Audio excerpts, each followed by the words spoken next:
नमस्कार. सखी सह्याद्रीमध्ये मी पल्लवी मुजुमदार आपल्या सगळ्यांचं मनपूर्वक स्वागत करते. कणखर देशा राकट देशा सह्याद्रीच्या सख्या जीवलगा प्रणाम घ्यावा हा माझा महाराष्ट्र देशा. आजच्या महाराष्ट्र दिनाच्या आणि कामगार दिनाच्या आपल्या सगळ्यांना मनपूर्वक शुभेच्छा. त्याचबरोबर शिवशाहीर बाबासाहेब पुरंदरे यांना महाराष्ट्र भूषण पुरस्कार जाहीर झालेला आहे. सह्याद्री वाहिनीतर्फे त्यांच्या कार्याला मानाचा मुजरा. तर अशा कणखर आणि राकट देशाचा जेव्हा आपण विचार करतो तेव्हा युवा संख्या जी आहे, युवा पिढीची संख्या जी आहे ती लक्षणीय आहे. युवा म्हणजे भविष्य आहे, युवा म्हणजे उषक काल आहे असं जेव्हा म्हणतो तेव्हा या युवा पिढीला घडवण्याचं मुख्य कार्य जे घडतं ते शिक्षणातनं. व शिक्षणाच्या विविध संधी काय आहेत यांचा विचार हा प्राधान्यानं व्हायला हवा. कारण ही युवा पिढी पुढे जाऊन भविष्य घडवणार आहे आणि पर्यायाने राज्य आणि देश या दोन्हीच्या घडवणुकीमध्ये हा युवा पिढीचा सहभाग हा मोलाचा आहे. मग शिक्षणाच्या विविध संधींचा जेव्हा शोध घेतो तेव्हा लक्षामध्ये येतं की या संधी देश परदेशात दोन्हीकडे आहेत. आजचा विशेष भाग महाराष्ट्र दिनाचं औचित्य साधून खास युवा पिढीसाठी, तो म्हणजे परदेशातल्या शिक्षणाच्या संधी.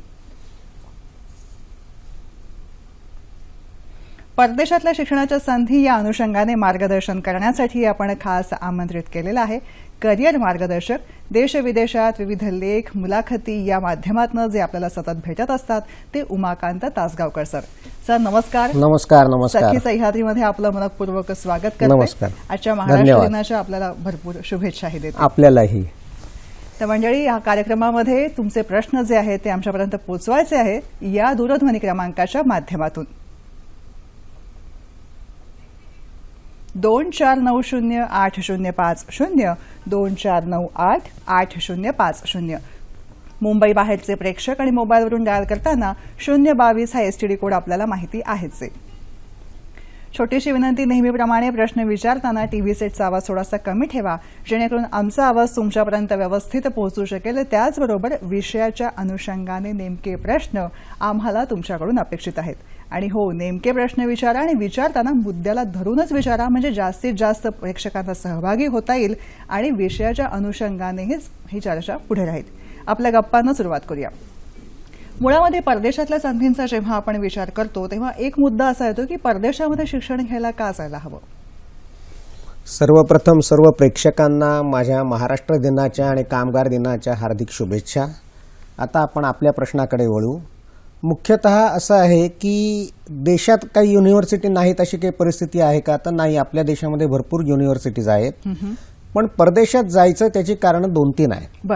एक पहिलं कारण असं आहे की परदेशामध्ये असणारी संधी, परदेशी शिक्षण पद्धती आणि त्यानंतर या मुलांना परदेशात स्थायिक होण्याची संधी, हे त्यामधले काही भाग आहेत. आणि हे अतिशय महत्त्वाचं आहे की हा सगळ्याचा शेवटी प्रश्न असा आहे की तुम्हाला अत्याधुनिक तंत्रज्ञान, अत्याधुनिक सर्वसाधारणपणे जे काही मशिनरी वगैरे आहे ती हँडल करण्याची क्षमता, अनेक विविध गोष्टींचा आपण वापर, म्हणजे केवळ सायन्स किंवा मशिनरी असंही म्हणत नाही, पण अनेक ठिकाणी, उदाहरणार्थ स्वित्झर्लंडमधल्या एका युनिव्हर्सिटी क्रिएटिव्ह रायटिंगचा पण कोर्स आहे. म्हणजे ज्यांना लेखक व्हायचं असेल किंवा ज्यांना काही सिरियलसारखं हे किंवा क्रिएटिव्ह रायटिंग ज्याला आपण म्हणतो, सर्जनशील लेखनाकरता सुद्धा कोर्स आहे. अशा तऱ्हेचे कोर्स आपल्याकडे फार कमी आढळतात. त्यामुळे मुलांनी परदेशात जाणं हे त्यांच्या एकूण प्रगतीच्या मार्गाच्या दृष्टीने अतिशय चांगलं आहे आणि त्यांना फार मोठ्या मोठ्या संधी आहेत. अनेक देश त्यांच्या देशात शिकल्यानंतर तुम्हाला तिकडे स्थायिक होण्याची संधी देतात. हा सुद्धा त्यातला अतिशय महत्त्वाचा भाग आहे, कारण त्यामुळे त्यांना भरपूर पैसे पण मिळतात. शेवटी मुलांची करिअर आणि प्रगती हे महत्त्वाचं असल्यामुळे परदेशात जाऊन जर आपण शिकलो तर अनेक गोष्टी आपल्याला नव्याने कळतात. दुसरं असं आहे की तुम्ही परदेशात गेला की तुमचा या जगाकडे पाहण्याचा दृष्टिकोनच बदलतो. तर या दृष्टिकोनातूनही ह्या संधी आहेत आणि म्हणून आपण परदेशात गेलं पाहिजे. जेव्हा प्रगल्भतेच्या कक्षा रुंदावतात असं आपण म्हणतो तेव्हा ही कक्षा रुंदावताना आपण कोणत्या विद्यापीठांचा, कोणत्या देशांचा प्राधान्याने विचार करायला हवा असं तुम्हाला वाटतं? म्हणजे भारतीय विद्यार्थ्यांच्या दृष्टिकोनातून. प्राधान्याने आपण विकसित देशांचाच विचार करतो आणि तो तसाच करायला हवा. ज्यांच्याकडे अत्याधुनिक तंत्रज्ञान आहे, संधी आहेत आणि ज्यांची करन्सी भारतापेक्षा खूपच जास्त आहे. उदाहरणार्थ जर तुम्ही युके मध्ये गेलात तर तुमचं म्हणजे आज 100 रुपये पर पाऊंड आहे जवळपास, हो. किंवा 63-64 रुपये डॉलर आहे. अगदी हं. त्यामुळे तुम्हाला ज्या वेळेला या करन्सीत पगार मिळतो त्यावेळेला साहजिकच तुम्ही अधिक पैसे मिळवता. त्याचप्रमाणे जी जागतिक संधी असते ती पण तुम्हाला त्या देशांमध्ये जाऊन मिळते. बरोबर. आणि त्यामुळे आपण हे विकसित देशांचा जास्त करून विचार केला तर आपल्याला प्रगतीची अधिक दारं उघडू शकतात.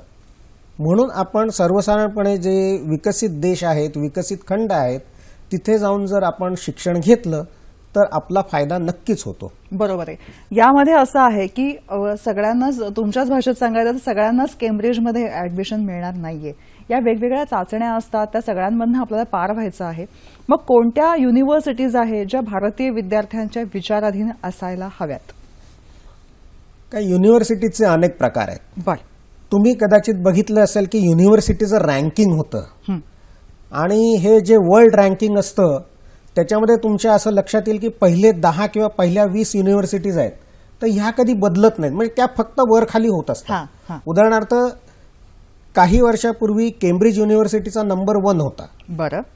आता ती जागा कॅलिफोर्निया इन्स्टिट्यूट ऑफ टेक्नॉलॉजीने घेतली आहे. हार्वर्ड दुसऱ्या नंबरवर आली आहे. केम्ब्रिज 4थ्या किंवा 5व्या नंबरवर आहे. जी येल युनिव्हर्सिटी 5व्या नंबरवर होती ती आता 9व्या नंबरवरती आहे. पण म्हणजे तेच असे वर खाली फिरत असतात आणि त्यांच्यामध्ये असा बदल होत नाही. खरं सांगायचं तर भारतामध्ये खरं आपल्याला फार काही अभिमानाची ही गोष्ट नाही की पहिल्या 300 नंबरामध्ये सुद्धा आपल्या देशातली एकही युनिव्हर्सिटी नाही. बर बर. त्यामुळे तिथे नक्कीच काहीतरी आहे की ज्यामुळे आपली मुलं जातात. आता अशा देशांचा त्यांनी विचार करावा. अशा युनिव्हर्सिटीज ज्या आहेत, आता केम्ब्रिज आणि हार्वर्डला सर्वांना जाता येणार नाही ही गोष्ट खरी, परंतु अनेक अशा मध्यम दर्जाच्या युनिव्हर्सिटीज असतात की ज्या आपल्याला परवडू शकतात, ज्याच्याकरता आपल्याला काही पैसे मॅनेज करता येऊ शकतात, ज्याच्याकरता अनेक इन्स्टिट्यूट्स आहेत, बँका आहेत की जे मुलांना हे सगळं फायनान्स देऊ शकतात आणि मुलं तिथे जाऊ शकतात. त्यानंतर अगदी समजा त्यांनी परदेशात पैसे मिळवले तर ऍडव्हान्स कोर्स करता ते परत केम्ब्रिज आणि हार्वर्डलाही जाऊ शकतात की एकदा त्या देशात गेल्यानंतर मग अनेक दरवाजे उघडतात. खरंय. एकदा सुरुवात व्हायला हवी. सुरुवात झाली की त्या गोष्टींमधील अभ्यास आणि ज्ञान ही येत जाते. बरोबर आहे. कार्यक्रमामधला पहिला फोन आलाय तुमच्या परवानगीने. जरूर. गजानन यांचा फोन आहे. नमस्कार गजाननजी. ग्रामीण भागातल्या विद्यार्थ्यांसाठी बाहेर देशात शिकण्यासाठी काय तरतूद आहे आणि ज्या विद्यार्थ्याकडे पैशाची तरतूद नाही आणि त्यांच्यासाठी काय? बर, धन्यवाद गजाननजी. प्रश्न पोचलेला आहे. यांचा मुद्दा जो आहे तो आर्थिक बाबीचा दिसतो आहे असं आपल्या लक्षामध्ये येतंय.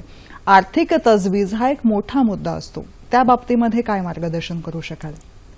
आर्थिक तजवीजीमध्ये 2-4 गोष्टी आपल्याला प्रामुख्याने सांगता येतील. पहिली गोष्ट म्हणजे बँका एज्युकेशन लोन देतात. परदेशी शिक्षणाकरता सध्या बँकांची मर्यादा ही 20 लाखापर्यंत आहे, पण त्याही खेरीज अधिक पर्सनल लोन तुम्हाला मिळू शकतं. अर्थात बँकेच्या ज्या त्याकरता अटी असतात त्याची अर्थात आपल्याला पूर्तता करायला पाहिजे. अच्छा. हा झाला एक पर्याय.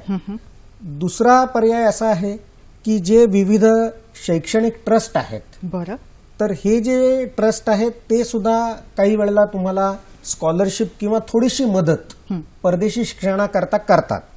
याकरता त्या ट्रस्टच्या काही अटी असतात, म्हणजे तुम्हाला किती मार्क असावेत, किती काय असावं हे असतं. परंतु त्यात जर तुम्ही बसू शकला तर तुम्हाला थोडीफार मदत तिकडनं पण मिळू शकते. काही ट्रस्ट असे आहेत की ते वर्षाला काही मुलांचा सर्व खर्च करतात. अच्छा. परंतु त्यांचं सिलेक्शन असतं. म्हणजे हे बघा, पैसे बाजारामधनं तुम्हाला मिळतील. अच्छा. परंतु तुम्ही त्यांच्या अटींमध्ये बसला पाहिजे, मग तुम्ही त्याला पात्र असलं पाहिजे. हा झाला एक भाग. या व्यतिरिक्त काही मंदिरं आहेत की ज्यांच्याकडे पैसे आहेत आणि ते लोन किंवा स्कॉलरशिप अशी मुलांना देतात. माझी अशी सूचना आहे सरकारला किंवा सर्व संबंधितांना की खरं तर या मंदिरांच्याकडे एवढा पैसा आहे, दर जी मोठी मोठी मंदिरं आहेत जी सरकारने आयडेंटिफाय करावीत त्याचा आढावा घ्यावा आणि प्रत्येक मंदिराने जर किमान वर्षाला 5 मुलांचा जरी खर्च केला परदेशी शिक्षणाचा तरी भरपूर मुलांना परदेशात जाऊन प्रगती करता येईल. अनेक आस्थापना आहेत जो हा तुमचा कार्यक्रम ऐकत आहेत आणि त्यांच्यापर्यंत हा संदेश या निमित्ताने पोहोचत आहे. दुसरी गोष्ट, महाराष्ट्र सरकारचं एक अनुसूचित जाती जमातींच्या करता दरवर्षी 50 मुलांना संपूर्ण 100% स्कॉलरशिप देण्याची एक योजना आहे. वा. आणि या योजनेतर्फे तुम्ही अनुसूचित जातीचे असाल, जमातीचे असाल आणि तुम्ही जर का त्यांच्या पात्रता निकषांमध्ये बसत असाल ठीक आहे. तर सरकार तुम्हाला या शिष्यवृत्ती देतं. बरं. याकरता अधिक माहिती घेण्याकरता काल मी संबंधित सामाजिक न्याय विभागातर्फे महाराष्ट्र सरकारच्या या स्कॉलरशिप दिल्या जातात. बरं. काल मी त्यांच्याकरता जवळपास 6 वेळा फोन केला, पण त्यांना काही फारशी आस्था दिसली नाही की याबद्दल अधिक माहिती जाणून घेण्याकरता. पण तरीसुद्धा ही योजना अस्तित्वात आहे आणि अशा वेळेला लोकांनी मंत्रालयाचे दरवाजे ठोठवावेत. माहितीही घ्यायला हवी. माहिती घेतल्यानंतर कदाचित पुढे होईल ना त्यातनं काही. बरोबर. पुढचा फोन आलेला आहे. पवार आपल्याशी बोलू इच्छितात. नमस्कार.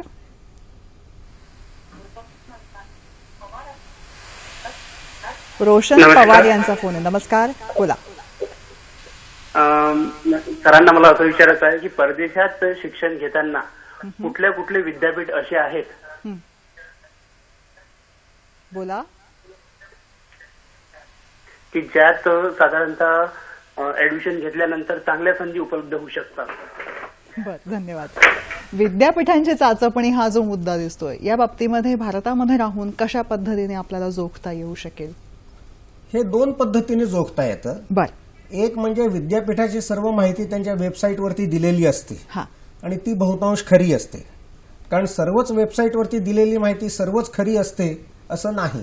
पण विद्यापीठांच्या ज्या अधिकृत वेबसाईट्स आहेत त्याच्यावरती ही उत्तम माहिती दिलेली असते. हा झाला एक भाग. ठीक आहे. दुसरं असं आहे की देश जे काही काही आपल्या वैशिष्ट्यांकरता प्रसिद्ध असतात, उदाहरणार्थ तुम्हाला जर का इंजिनिअरिंग किंवा मेकॅनिकल इंजिनिअरिंग किंवा अशा पद्धतीचं जर का काही करायचं असेल तर जर्मनी हा उत्तम देश आहे. म्हणजे तिथे जाऊन तुम्ही त्यामध्ये भरपूर प्रगती करू शकता. तिथल्या युनिव्हर्सिटीजमध्ये किंवा त्या देशाचा एक ते अशा तऱ्हेचा एक साचा बनलेला असतो की ते त्या त्या क्षेत्रामधले दादा लोक असतात.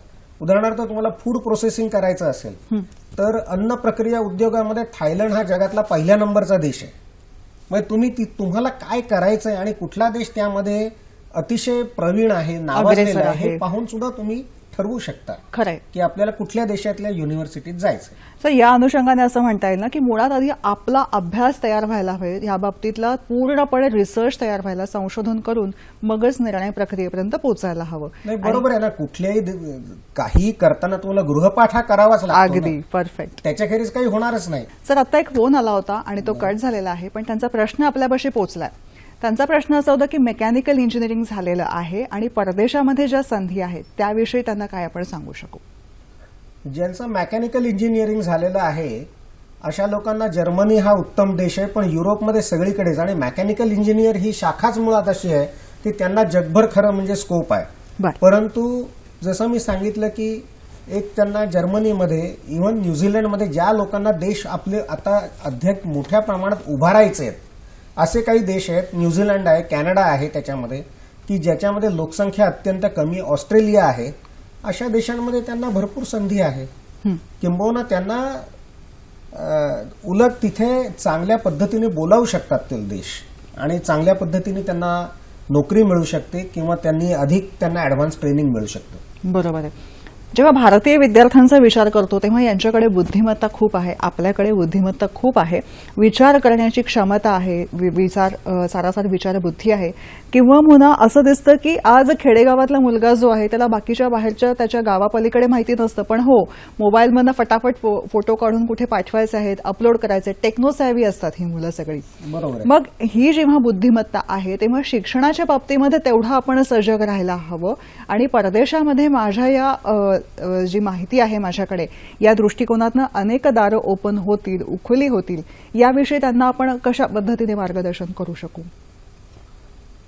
आपण त्यांना अनेक पद्धतीने मार्गदर्शन अर्थातच करू शकतो. परंतु त्याच्यामध्ये 2 गोष्टी आहेत की प्रथम त्या मुलाला किंवा मुलीला स्वतःला एक स्पष्टता असली पाहिजे की आपल्याला नक्की पुढे आयुष्यात काय करायचंय, खरंय, किंवा कुठल्या क्षेत्रात आपल्याला रस आहे आणि तिथे गेल्यानंतर आपण चांगल्या पद्धतीने काम करू शकतो. हा आत्मविश्वास त्या मुलात किंवा मुलीत असेल तर पुढचं मार्गदर्शन आपण त्यांना नक्कीच अतिशय उत्तम पद्धतीचं देऊ शकतो. बरोबर आहे. म्हणजे परंतु त्यांना काय करायचं आहे त्यांनी प्रथम ठरवायचंय. दिशा सापडायला हवी. नाही, कारण त्यांची काय आवड आहे हे आपल्याला कसं कळणार, ते त्यांनीच सांगितलं पाहिजे.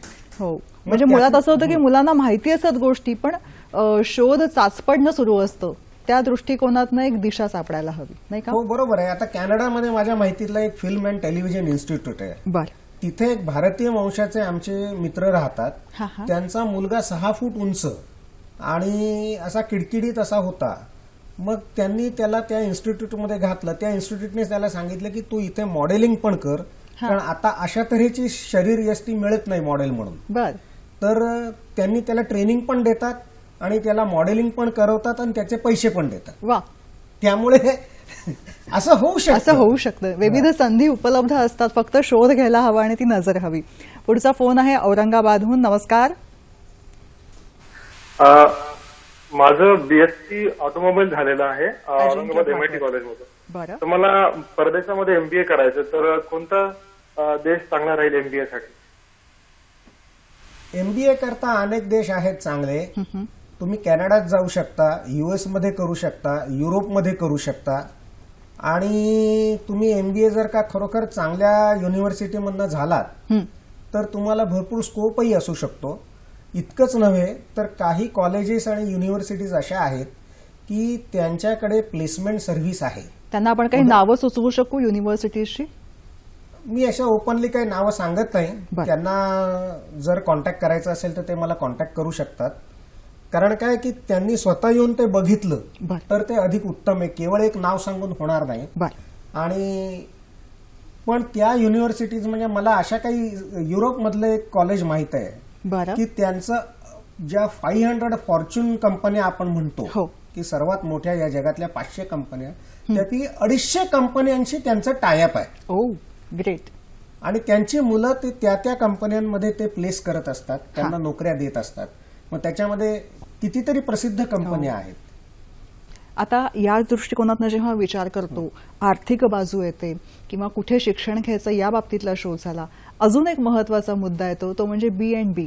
राहायचं कुठे, ब्रेड अँड बटर, त्याविषयी काय सांगाल?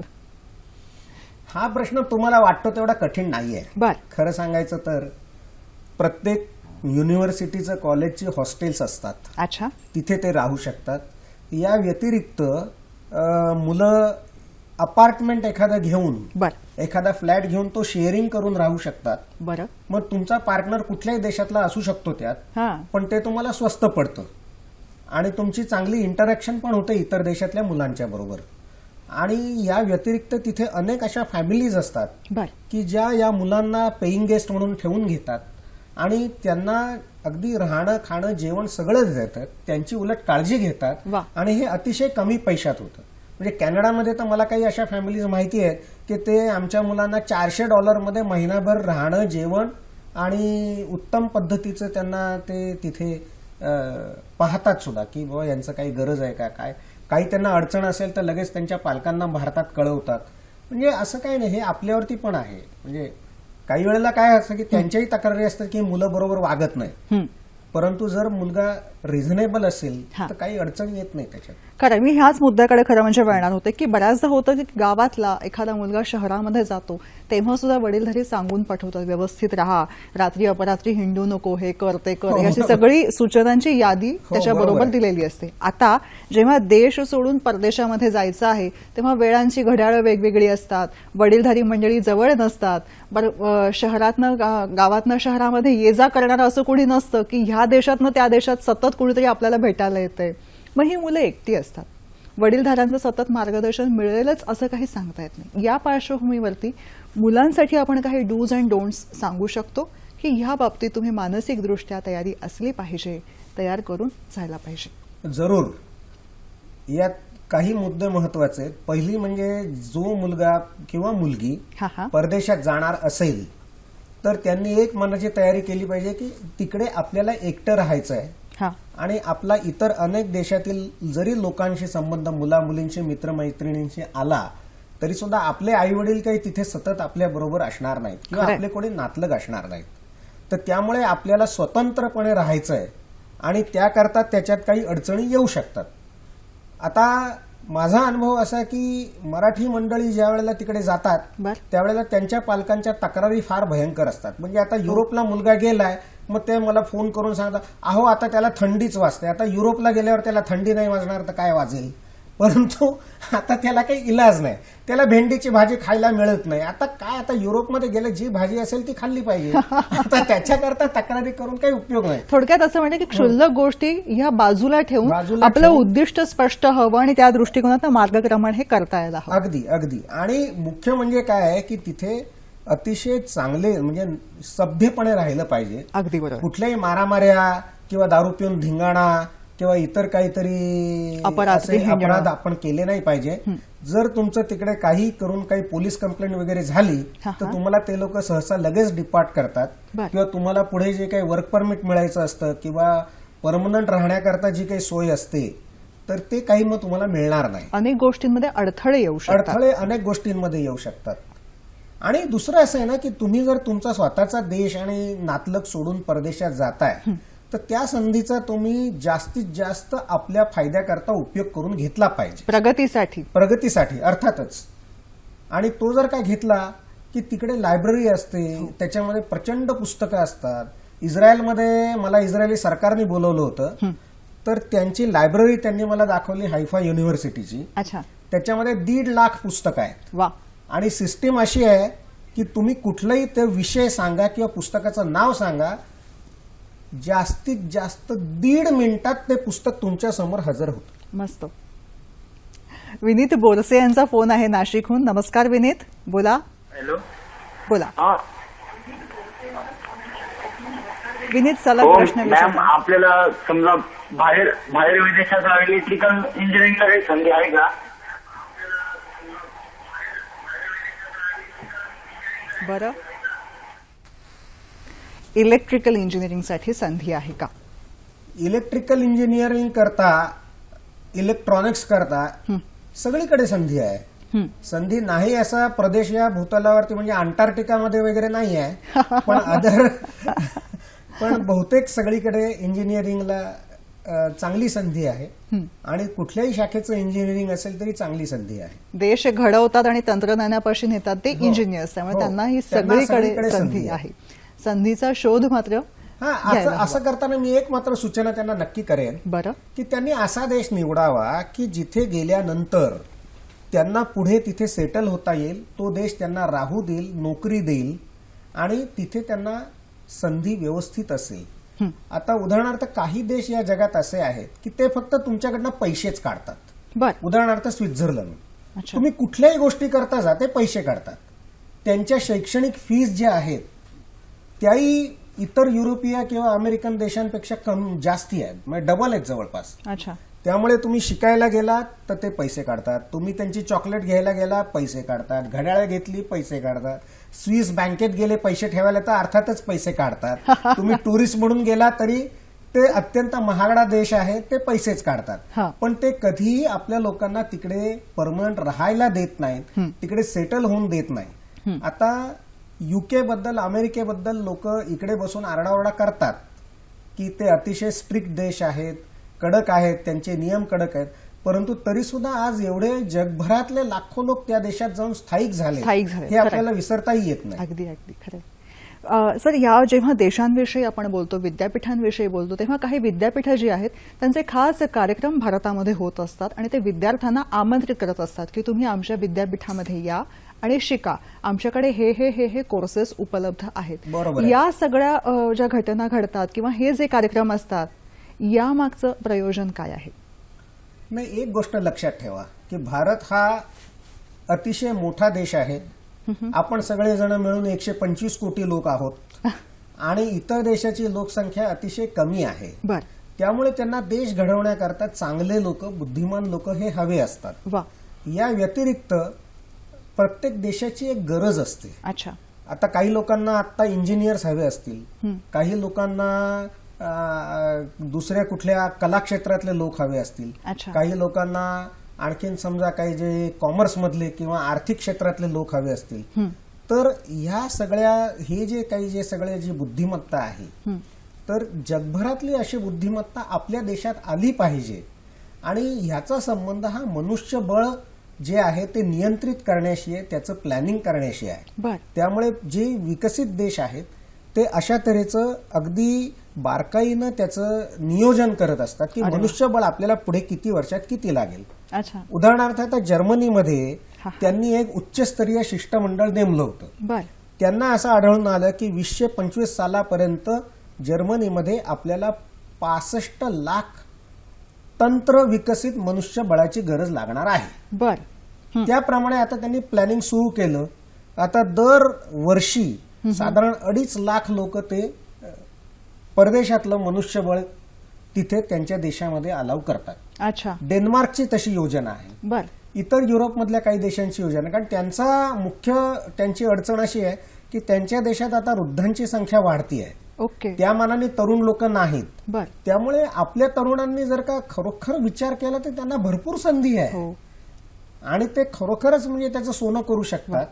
आणि त्या देशांना असे बुद्धिमान लोक हवे असल्यामुळे ते प्रत्येक देशात येऊन त्यांना सांगतात की तुम्ही आमच्या देशात येऊन शिका. वा म्हणजे तो तिथे शिकला की तो नंतर त्याच देशामध्ये राहील आणि त्याचा फायदा आमच्या देशाला होईल. हा झाला एक भाग. बरं दुसरी गोष्ट, हा एक मोठा धंदा आहे. अच्छा म्हणजे शिक्षण हा मोठा धंदा आहे. उदाहरणार्थ ब्रिटननी गेले काही वर्ष व्हिसा अतिशय कडक केलाय, परंतु त्याआधी त्यांच्या शिक्षण मंत्र्यांनी आणि अर्थमंत्र्यांनी कबुली दिली होती की एज्युकेशन हा ब्रिटनमधला एक बऱ्यापैकी मोठा बिझनेस आहे आणि त्याची व्याप्ती जर का तुम्हाला पैशात सांगायची झाली तर तो $18 अब्ज पर इयर, वाव दरवर्षी $18 अब्ज त्यांना या व्यवसायातनं मिळतात असं त्यांच्या माणसांनी सांगितलंय. म्हणजे हा एक मोठा खरंच व्यवसाय म्हणजे हा झालेला आहे. मोठा व्यवसाय आहे आणि परदेशातनं मुलांना घेणं, त्यांना शिक्षण देणं हे मोठा धंदा आहे हा. त्याच्यामुळे सुद्धा ते सेमिनार करतात आणि ते बोलवतात. पण यामध्ये एक खरं म्हणजे आता ब्रेक घ्यायची वेळ झाली पण पटकन विचारते, यामध्ये विद्यार्थ्यांनी चाणाक्षपणे आपल्या योग्यतेने आणि प्रगतीच्या दृष्टिकोनातून कोर्स निवडायला हवा, ही त्यांची जबाबदारी असते नाही हो का? बरोबर आहे. की कुठेही आपण लुबाडले जाणार नाही पण योग्य अभ्यासक्रमाकडे आपण वळले जाऊ. हो बरोबर आहे ना. ती त्याच्याकरताच आमच्यासारखे लोक आहेत. जेव्हा या वेगवेगळ्या युनिव्हर्सिटीजची आपण नावं ऐकत आहोत, त्यांच्या योग्यतेविषयी किंवा याविषयी सगळी चर्चा जेव्हा करतो तेव्हा त्या युनिव्हर्सिटीज दिसतात कशा असं जेव्हा मतामध्ये येतं तेव्हा एक चकचकीत चित्रपटांमधल्या इमेजेस डोळ्यासमोर असतात. त्या नेमक्या दिसतात कशा? बरोबर आहे. अर्थात सगळ्या युनिव्हर्सिटीचे फोटो दाखवणं काही शक्य नाही, हा. पण ज्या पहिल्या 10 मध्ये आहेत अशा 4 विद्यापीठांचे फोटो मी इथे आणलेले आहेत, वा. ते आपण आपल्या प्रेक्षकांना दाखवूया. अवश्य. हे सर्वात पहिलं आहे ऑक्सफर्ड युनिव्हर्सिटीचा. हा हा अतिशय तुम्हाला म्हणजे लक्षात येईल की अतिशय योग्य पद्धतीचं नियोजन आणि अतिशय देखणं असं हे ऑक्सफर्ड टाउन आहे, कळलं का, आणि युनिव्हर्सिटी आहे. ऑक्सफर्ड युनिव्हर्सिटीचं वैशिष्ट्य असं की तिकडे जगभरातल्या सर्व गोष्टींचा अभ्यास केला जातो. तुम्हाला जाता जाता एक गंमत सांगतो ऑक्सफर्ड युनिव्हर्सिटीबद्दल की ऑक्सफर्ड युनिव्हर्सिटी जी आहे तिथे ओरिएंटल सायन्स नावाचा विभाग आहे. बर आणि तिथे म्हणजे भारतीय सेक्शनमध्ये गेलात तर पृथ्वीचा गोल दाखवलाय हा आणि त्याच्या खाली लिहिलेलं आहे भूगोल. ओ आता यातली गंमत अशी हा हा की छोट्या छोट्या गोष्टीतनं माणसं कशी शिकतात ते बघा. बर की पृथ्वी गोल आहे हे गॅलिलिओनी सांगण्याच्या आधी हजारो वर्ष आमच्या लोकांना माहित होतं की भू म्हणजे पृथ्वी हो आणि ती गोल आहे, म्हणून या पृथ्वीचा जो अभ्यास आहे तो भूगोल. हे अनेक वर्षापूर्वी आपल्या लोकांना माहित होतं आणि तेच त्याच्यामध्ये त्यांनी दाखवलंय त्या छोट्या सेक्शनमध्ये. किती छान. पुढचा फोन आला तो घेते आणि पुन्हा जरूर. या मुद्द्याकडे वळते. सुषमा शेटे यांचा फोन आहे अंधेरीहून. सुषमा बोला. नमस्कार. हॅलो बोला. हो सुषमा बोला. हॅलो, मला विचारायचं की माझी मुलगी आता हा. लास्ट इयरला परीक्षा दिलेली आहे. कशाच्या BSc ची. शेवटच्या वर्षाला आहे? आणि तिला आता ग्रॅज्युएशन म्हणजे तिथं होईल आणि ती ह्याच्यामध्ये जर्नलिझम करण्यामध्ये तिला इंटरेस्ट आहे. बरं तर ते झाल्यावरती तिथे बाहेरच्या म्हणजे परदेशात तिला नोकरीच्या की शिक्षणाच्या काय संधी आहे अवेलेबल असं मला विचारायचं आहे. बरं. प्लीज सांगाल का? धन्यवाद. तिने BSc केलेलं आहे आणि शेवटच्या वर्षाला ती आहे.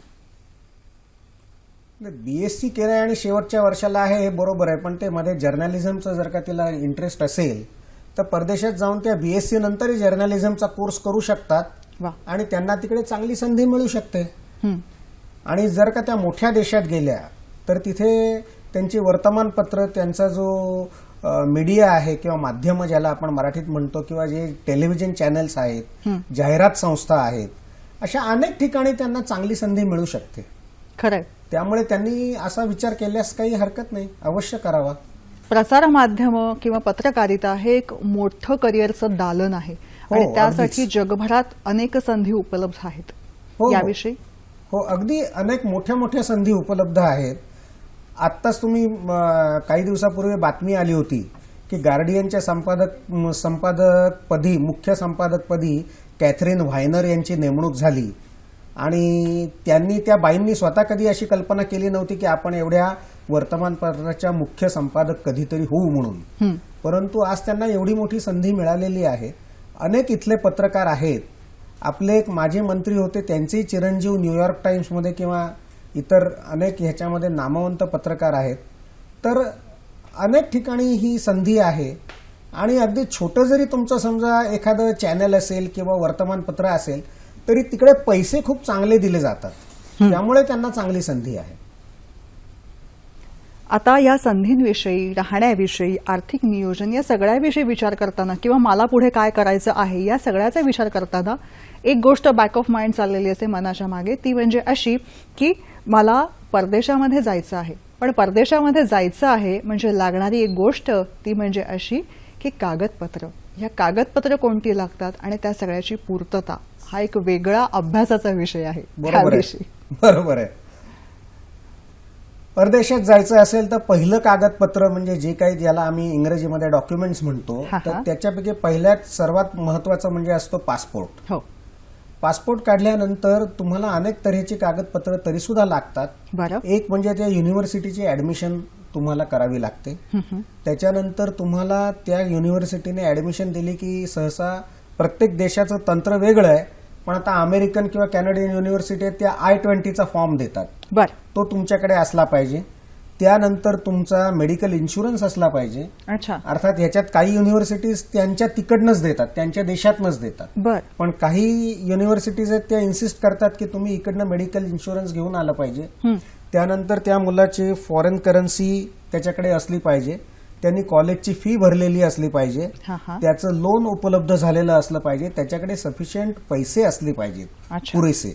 आणि या सगळ्यानंतर तुम्हाला व्हिसाची अडचण येऊ शकते. व्हिसा करता तुम्हाला अर्ज करावा लागतो. आता व्हिसा हे एक मोठं गुंतागुंतीचं प्रकरण आहे. तर त्यामुळे या व्हिसा करता अतिशय तंत्रशुद्ध पद्धतीने जर तुम्ही अर्ज केला तर ते व्हिसा होतात. उदाहरणार्थ 4-4 वेळा रिजेक्ट झालेले व्हिसा सुद्धा आम्ही केलेले आहेत. परंतु त्याच्याकरता जो पेशन्स लागतो की बाबा आता माझा एकदा रिजेक्ट झाला, दुसऱ्यांदा रिजेक्ट झाला, तर मी तिकडे म्हणजे थोडं थांबलं पाहिजे किंवा योग्य सल्ला घेतला पाहिजे. पण तेवढा पेशन्स किंवा तेवढा धीर सहसा मराठी लोकांमध्ये नसतो असा आमचा अनुभव आहे. बरं. यामध्ये ह्याच तुम्ही जे आता सांगितलं जोडून प्रश्न असा घेते की विजा नाकारला जातो तेव्हा कारण काय असतात? हे विद्यार्थी आहेत, मग यांचे विजे का नाकारले जाऊ शकतात? व्हिसा नाकारण्याची अनेक कारणं असतात. त्यापैकी प्रमुख एक कारण असतं की तुमच्याकडे सफिशियंट पैसे आहेत किंवा नाहीत. बरं. जर त्या देशाला असं वाटलं की हा मुलगा किंवा मुलगी तिकडे गेल्यानंतर स्वतः नीट राहू शकणार नाही, स्वतः नीट पैसे त्यांच्याकडे नसल्यामुळे ते तिथे त्या कंडिशनला पुरे पडू शकणार नाहीत आमच्या देशातल्या जीवन स्तराला, तर तो व्हिसा नाकारला जाऊ शकतो. दुसरं असं असतं की ते केवळ व्हिसा आणि त्या विद्यार्थ्यापुरतं बघत नाहीत, त्यांचे फॅमिली बॅकग्राऊंड पण बघितले जाते. जर त्यांना असं वाटलं की हा जो मुलगा आहे याचं आत्ता जरी सकृतदर्शनी सगळं ठीक दिसत असलं तरी सुद्धा ह्याची ती बॅकग्राऊंड नाही, हा तिथे जाऊन काही फारसं करू शकणार नाही, असं जर त्यांना वाटलं तर, किंवा उद्या काही अडचण आली तर ह्याची फॅमिली किंवा याचं कुटुंब याला सपोर्ट करू शकणार नाही, असं जर त्यांना वाटलं तर तो व्हिसा नाकारला जाऊ शकतो. दुसरी गोष्ट अशी आहे की काही वेळेला ते विद्यार्थी म्हणजे केवळ परदेशी जायचं म्हणून ते येतात, परंतु त्यांना स्वतःला काही त्यांचं अकॅडमिक रेकॉर्ड अतिशय वाईट असतं बर आणि त्यामुळे सुद्धा तो व्हिसा नाकारला जाऊ शकतो. काही वेळेला एम्बसीला असंही वाटू शकतं की हा तिकडे गेल्यानंतर फक्त मारामाऱ्याच करेल अच्छा किंवा काहीतरी हो. इतर उद्योग करेल, हा काही 100% विद्यार्थी म्हणून चांगल्या पद्धतीने राहणार नाही. गुन्हेगारी पार्श्वभूमी किंवा वाईट रेकॉर्ड असेल तर नाही त्याचं आत्ता इकडे नसेल, पण जर त्यांना असं वाटलं हो. की बाबा हा काही असं करू शकेल बर तरी त्याचा व्हिसा नाकारला जाऊ शकतो. अच्छा त्यांना वाटलं की बा हा मुलगा तिकडे इलिगली सेटल होईल ओके किंवा नोकऱ्या करेल किंवा जे काय करायचं ते करेल तरी सुद्धा तो व्हिसा नाकारला जाऊ शकतो. हे वैयक्तिक मुलाखतीमध्ये हे बाबी कदाचित उलगडू शकतात आणि ही भीती वाटू शकते. हो बरोबर आहे. आणि काय आहे की व्हिसा द्यायचा की नाही हे केवळ त्या व्हिसा ऑफिसरवर अवलंबून असतं. त्याच्यामध्ये इतर कोणाचा काहीही सहभाग नसतो. अच्छा तर त्यामुळे अनेकदा पालक आमच्याकडे तुम्ही आमच्या मुलाचा व्हिसा नाकारलात का, आता तो नाकारणारा किंवा देणारा मी नव्हे. ठीक आहे. पुढचा फोन आलेला आहे. सुषमा गुप्ता आपल्याशी बोलतायत. नमस्कार सुषमा, बोला, प्रश्न विचारा. बोला हॅलो सुषमा. मॅडम, मला असा प्रश्न विचारायचा आहे की जर पोस्ट ग्रॅज्युएशन आर्किटेक्चर मध्ये जर करायचं असेल ओके तर कुठल्या देशामध्ये संधी उपलब्ध आहे आणि साधारण किती खर्च येऊ शकतो? धन्यवाद. आर्किटेक्चरला संधी अनेक देशांमध्ये आहे.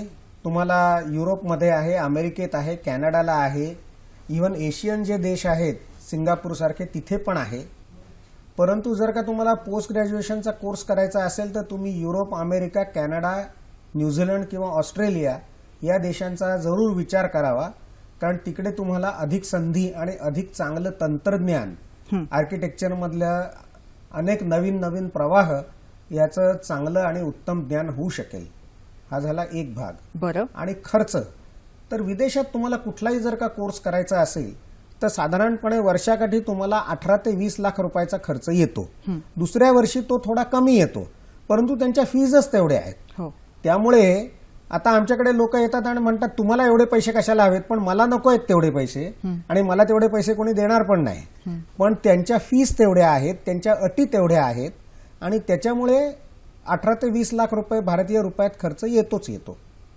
म्हणजे मिनिमम तेवढी कमीत कमी तेवढी तयारी करूनच गेलं पाहिजे.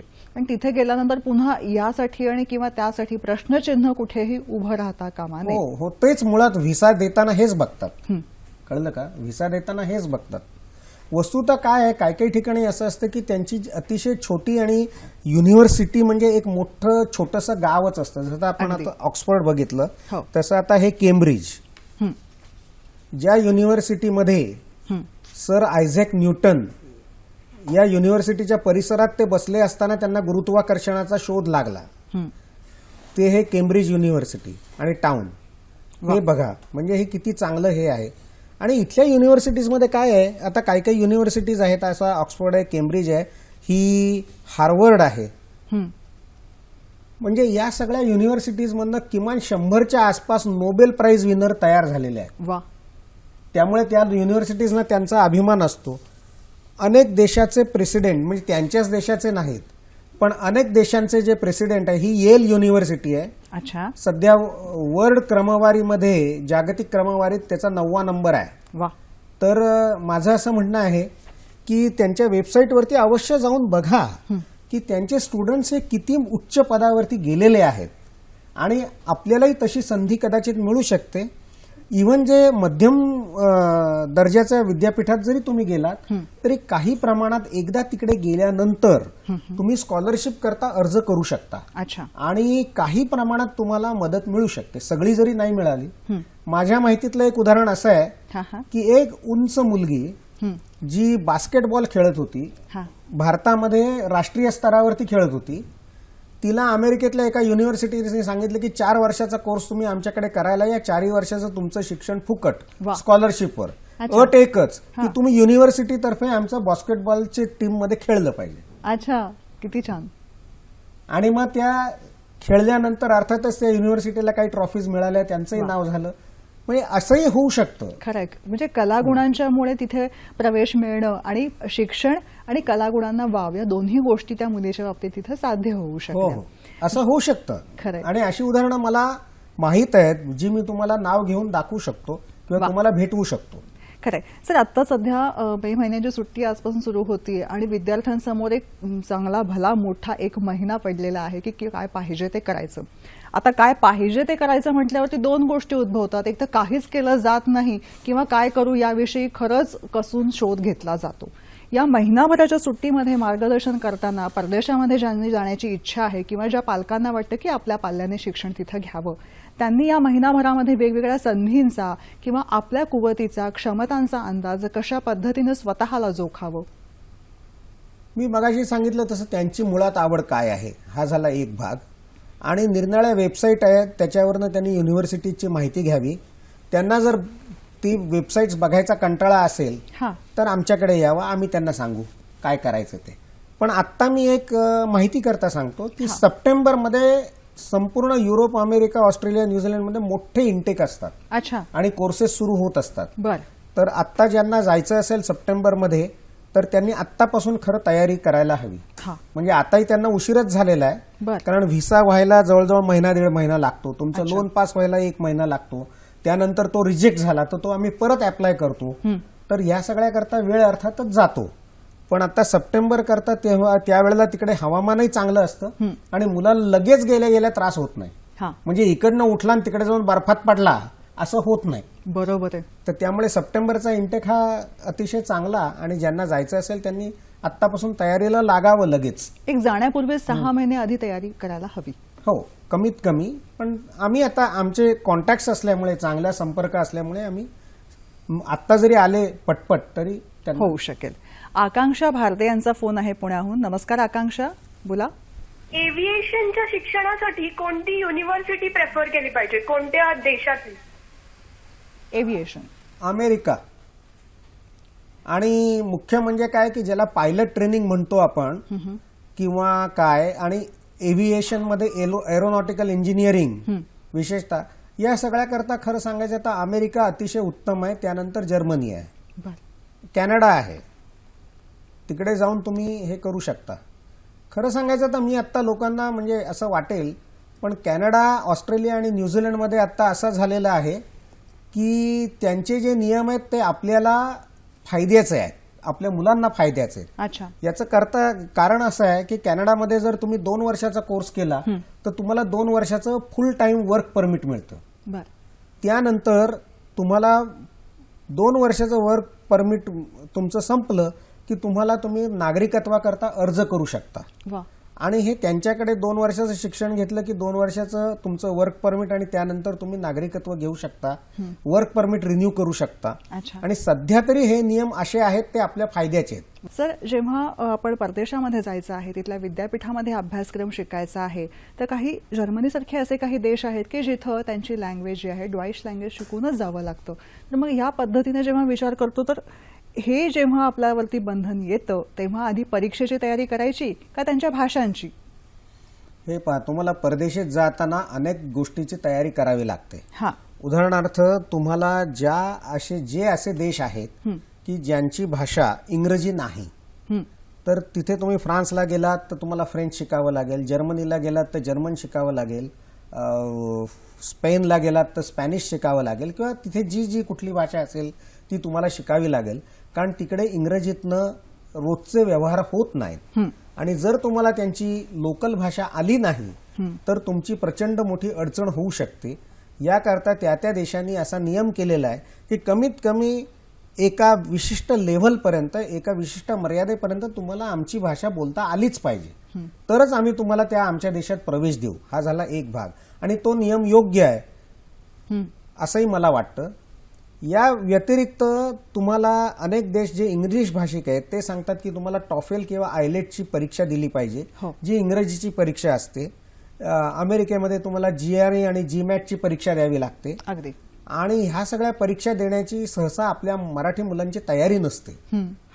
हे खरं म्हणजे गमतीदार, म्हणजे मला असा अनुभव आला की मुलं म्हणतात की नाही हे आम्हाला काही तुम्ही शिकायला सांगू नका, काय आम्हाला तुम्ही डायरेक्ट तिकडे पाठवा. Yes, आता डायरेक्ट कसं काय पाठवायचं? आणि मी जरी पाठवलं तरी त्यांनी घेतलं पाहिजे ना. हे महत्वाचे मुद्दे येतात. पुढचा फोन घेते आणि पुन्हा वळते. रूपा देशमुख बोलतायत आपल्याशी कोल्हापूरहून. नमस्कार. प्रश्न असा आहे, येस रेणू. माझा मुलगा आता MBBS झालेला आहे. बर. तर त्याला सर्जरीमध्ये पोस्ट ग्रॅज्युएशन करायचं आहे. तर सिंगापूर आणि कॅनडामध्ये त्याला काय संधी आहे? स्पेसिफिक 2 देश विचारलेले आहेत, काय सांगाल? सर्वप्रथम मी आपल्याला असं सांगेन की त्याला कॅनडात संधी जास्त आहे सिंगापूरपेक्षा. ठीक आहे. याचं कारण असं आहे की सिंगापूर हा देश सुद्धा आता असा आहे की ते स्वित्झर्लंडचा पावलावरती पाऊल ठेवून थोडे सुधारलेत, त्यामुळे ते सहसा तुम्हाला तिकडे सेटल व्हायची संधी देत नाहीत. कॅनडामध्ये त्यांना प्रचंड संधी आहे, परंतु प्रत्येक देशाचं एस्पेशली जे डॉक्टर्स असतात तर त्यांना त्या त्या देशाच्या मेडिकल काउन्सिलची परीक्षा द्यावी लागते. ती परीक्षा दिल्यानंतर ते कॅनडामध्ये पोस्ट ग्रॅज्युएशन करता सर्जरी करता जाऊ शकतात. त्याच्यात काही अडचण येईल असं मला वाटत नाही. बरोबर. तुम्ही आता सांगत होता तो म्हणजे विविध भाषा किंवा तिथल्या असलेल्या काही प्रवेश परीक्षा या देऊन मग विद्यार्थ्यांना तिथे जावं लागतं. जेव्हा भाषिक शाळांमधनं, ज्याला आपण रिजनल लँग्वेजेसमधनं विद्यार्थी शिकलेले असतात, तेव्हा इंग्रजीवरती प्रभुत्व मिळवणं हा एक भाग झाला आणि त्या देशामधली भाषा शिकणं हा एक दुसरा भाग झाला. तर ह्या दोन्हीवरती नियंत्रण मिळवायचं किंवा त्या दोन्ही भाषा आपल्याला अवगत असल्या पाहिजेत आणि पुढे जाऊन ज्या ज्या परीक्षांना बसायचं आहे, जो शिक्षण घ्यायचं आहे, ती पण प्रवेश परीक्षा आपल्याला देता यायला हवी, तीही यशस्वीरित्या पार पाडायची. मग या मुलांसमोर आव्हानं ठाकली आहेत असं वाटतं का? हो, नाही, असं काही नाही आहे. तुम्हाला आता तुम्ही मराठी, हिंदी, इंग्रजी शिकताच की नाही, अजून समजा 2 भाषा शिकल्या, काय बिघडलं? दुसरी गोष्ट, अनेक आता युरोपियन देशांना एक गोष्ट उमगली आहे की इंग्रजी भाषिक लोक भरपूर आहेत आणि त्यामुळे त्यांच्या ज्या युनिव्हर्सिटीज आहेत किंवा जे काही विशिष्ट त्यांच्याकडचे अभ्यासक्रम आहेत ते तिकडे इंग्रजीतनं शिकवतात. म्हणजे आता पूर्वी इटालीमध्ये शिकवले जात नव्हते, पण आता शिकवतात. आता हॉटेल मॅनेजमेंटचे काही कोर्सेस आहेत, त्याच्यामध्ये प्रचंड संधी आहे. ते इटालीमध्ये इटालियन शेफचे कोर्सेस इंग्रजीत शिकवतात, पण तुमचा जो रोजचा व्यवहार आहे त्याची भाषा इटालियनच आहे. त्यामुळे जर त्यांनी ती कंपल्सरी केली तुम्हाला की ही शिकलीच पाहिजे, तर त्यात काय चुकीचं आहे? कारण नाहीतर त्या मुलाची पंचायतच होईल ना.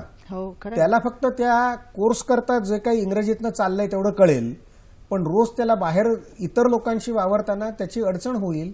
त्यामुळे त्यांनी हे शिकणं आवश्यक आहे. अदरवाईज त्या देशात जाऊ नये. अदरवाईज जे फक्त इंग्रजी बोलणारे देश आहेत तिथलाच विचार करावा. वेळ कमी आहे. जाता जाता सगळ्या विद्यार्थ्यांना तुम्हाला काय संदेश द्यायचा आहे की ज्यांना परदेशामधल्या संधींचा लाभ घ्यायचा आहे? मी सर्व विद्यार्थ्यांना असं अगदी प्रेमाने सांगेन की तुमच्याकरता हे जग फार मोठं आहे आणि या मोठ्या जगामध्ये तुम्हाला भरपूर संधी आहेत. फक्त त्याचा योग्य पद्धतीने डोळसपणे वापर कसा करून घ्यायचा याचा विचार तुम्ही करावा आणि त्याप्रमाणे स्वतःची प्रगती करून घ्यावी. कारण एक असं आहे की जे लोक आज भारतीय परदेशात जात आहेत ते सुद्धा भरपूर भारतात पैसे पाठवतात. त्यामुळे भारताची अर्थव्यवस्था जी आहे त्याला फार मोठा आधार मिळतो. असा परवाच एक लेख आला होता. बळकटी येते. रिझर्व्ह बँकेची आकडेवारी आहे की 20,000 म्हणजे 2010 साली भारतीय परदेशातल्या लोकांनी भारतामध्ये जवळजवळ 2,75,000 कोटी रुपये पाठवले. आत्ताची आकडेवारी माझ्याकडे नाही, पण जर इतक्या प्रमाणात भारतात पैसे येत असतील आणि त्यांनाही जर का चांगले पैसे तिकडे मिळतात तर जावं की परदेशी, काय बिघडलं काय त्यात?